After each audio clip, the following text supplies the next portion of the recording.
Yo me basé en el efecto de escribir, entonces quería que sonara así como si yo estuviera escribiendo con tiza.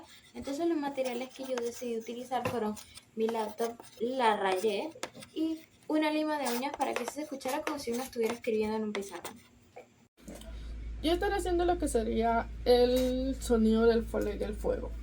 He encontrado un método sencillo a mi consideración, además de la investigación que realicé de los diferentes métodos para realizar este tipo de sonido, y he encontrado este material que es plástico, que al tocarlo se entiende lo que es como si fuera fuego, se escucha como el fuego.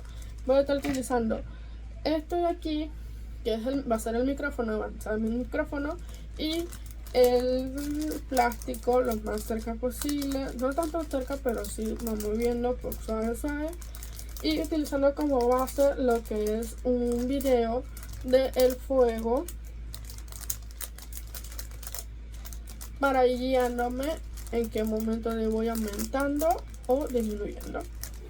Hola profesor, hoy les vengo a presentar cómo hago sonido de lluvia.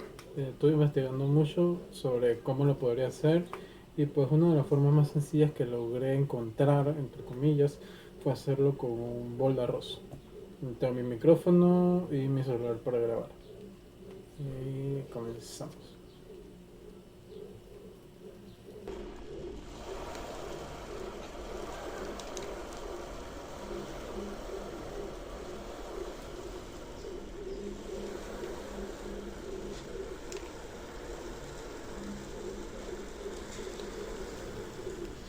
Y esto sería todo por mi parte.